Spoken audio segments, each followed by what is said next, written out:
Bien, qué bueno que están con nosotros, aquí en usted. Gracias por visitarnos en el sitio www.planinformativo.com.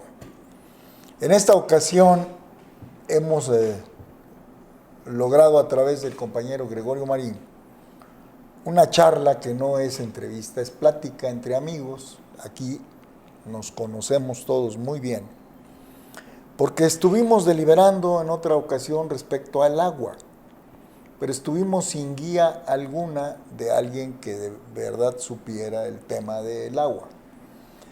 Y varias ocasiones en el transcurso del programa nos referimos al ingeniero González Urriza. De una u otra forma salió siempre su nombre. Es un nombre, el de Jesús González Urriza, que automáticamente en esta ciudad capital de San Luis Potosí, donde estamos, lo relacionamos inmediatamente con el agua entubada, diría mi compadre Arturo, porque luego decimos agua potable y no necesariamente es potable, a veces nomás viene en el tubo. Y de todas estas cosas, vamos a pedirle al ingeniero González Urriza, que es ingeniero petrolero, por cierto, que nos aclare y nos diga qué es una cosa y la otra. Hay muchas inquietudes en los compañeros de la mesa y la verdad estamos de fiesta por la presencia de don Jesús en este estudio y de verdad muchísimas gracias, güero, porque para nosotros eres el güero González Urriza. Así te hemos reconocido por 50 años o más. Muchas gracias por venir. Pedro, estimados amigos, todos ustedes con quienes nos conocemos desde hace mucho tiempo y en muchas ocasiones hemos colaborado juntos, como dice aquí el amigo Pedro, en la cuestión del agua. Yo pensaría que siempre en la ciudad de San Luis Potosí se ha hablado del problema del agua. Yo pienso que se ha tratado mal ese asunto, puesto que yo siempre he dicho desde hace muchísimos años que el problema lo tenemos aquí en la ciudad. No más que hay que extraerla, hay que buscarla, hay que cuidarla, hay que pagarla. Porque todo el mundo quiere tener algo gratis. No, eso no debe de ser. Decía un alcalde, don Miguel Valladares, que no había agua más cara que la que no se tiene. El agua que no se tiene es muy cara, entonces la que tenemos hay que cuidarla. Yo me gustaría, para ir más a fondo de este asunto, que cada uno de ustedes me estuviera haciendo alguna pregunta. Por supuesto. Puesto que si yo hablo del problema del agua, pues puede estar 1 hora o 2 horas y los aburriría. Yo agradezco sinceramente, de todo corazón, estar aquí con ustedes. Para mí es un gran honor. Muchas gracias, Jesús. Y la verdad, muy honrados con tu presencia. Eres una autoridad. Y me acompañan, como siempre, el maestro Gregorio Marín, columnista del Sol de San Luis. Bienvenido, maestro. Muchas gracias por la invitación. Me pueden leer los lunes, miércoles y viernes en la columna Memorándum, página 2 del Sol de San Luis. A sus órdenes. Muy bien. Marco Antonio Hernández. Gracias por la invitación. Aquí estamos de nueva cuenta para participar en la entrevista. Muy bien. Te pueden leer en el Sol. El Sol de San Luis, igual el día jueves, columna sin reserva. Sin reserva alguna. Alguna. Muy bien. Y por este lado, Gilberto Juárez Córdoba. A diestra y siniestra, señor. De marzo a sábado. De marzo a sábado, en el Sol de San Luis, aquí puro soleado, como ustedes se dan cuenta. Puro soleado. Sí, pero él dice que sin reserva y tiene buena reserva ahí en su casa. ¿Será? Sí. Mira. Es reserva de la casa. Pollo. Muy bien. Y Pedro Cervantes Roque. Servidor, muchas gracias por estar acá con nosotros, ingeniero, y yo me siento muy honrado de estar en esta plática. Gracias, mi querido tocayo. Te pueden leer los sábados. El Solarium en el Sol de San Luis. Muy bien. Vamos a dejar que sea Gregorio Marín quien inicie. Muchas gracias. Yo ya he mencionado que cuando me iniciaba en el periodismo había nada más 30 y tantos pozos, quizá 34, de los que se surtía de agua a la ciudad, y había cuando mucho 200,000 habitantes. Y esos pozos estaban a una profundidad de 60 metros, 30 metros algunos, como el de la Merced, 60 metros de profundidad.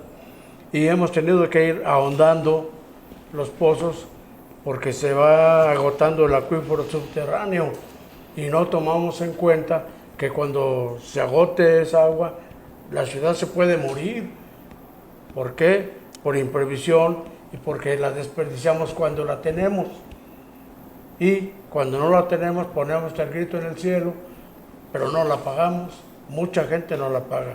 Y eso es injusto, es lo que yo he mencionado otras veces. Quisiera saber si el ingeniero sabe cuántos pozos hay actualmente en operación. El perímetro urbano está compuesto por las 3 ciudades, San Pedro, Soledad y la ciudad capital. Este perímetro urbano lo surte el organismo operador que se llama Interapas. Sí. El mismo empezó el año de 1996 por decreto. Ahora, anteriormente, no quiero hacer la historia cómo fue desarrollándose lo que es ahora el Interapas. Voy a tratar de ser más preciso tratando de contestar la pregunta del señor Gregorio. Actualmente, este perímetro es surtido por 128 perforaciones, de las cuales la mayor parte han sido desde el año 1962, cuando era alcalde el ingeniero Javier Silva Estaines. El ingeniero Silva Estaines había heredado una situación muy difícil en cuanto era el abasto del agua, y él se propuso resolverlo lo que podía hacer en un plazo de 3 años, que es mucho tiempo para un mal alcalde y muy poco tiempo para un buen alcalde. Entonces Javier Silva empezó a buscar, porque en ese tiempo no había geofísicos, ni había máquinas perforadoras, ni había dinero para la investigación en la búsqueda del agua. Javier Silva Estaines empezó una perforación el año de 1963 en lo que es actualmente el eje número 100 con las vías del ferrocarril.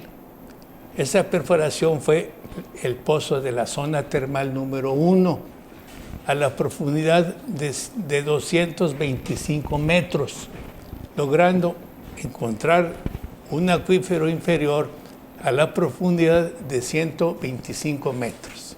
Se hizo un aforo que consiste en meter un equipo de bombeo trabajando 72 horas ininterrumpidamente, tratando de cambiar la velocidad de la bomba para ver cómo va reaccionando ese acuífero. Y logró sacar en este tiempo, con el pozo termal número 1, la cantidad de 100 litros por segundo a una temperatura de 38 grados centígrados. Esto fue un hallazgo inusitado, sobre todo en el valle de Tangamanga. A los 3-4 meses hizo la segunda perforación, zona termal número 2, con las mismas características físicas. El de La Voz en ese tiempo era el director de abastecimiento de agua municipal. En ese tiempo también la doctora Sánchez, hija del doctor Sánchez, que fue el que hizo el parque de Morales, era la química de la planta de filtros. Y el suscrito le pidió que hiciera análisis físico-químicos de esa agua del termal 1 y del termal 2 y la comparase con el agua proveniente de una serie de pozos que estaban en Gogorrón.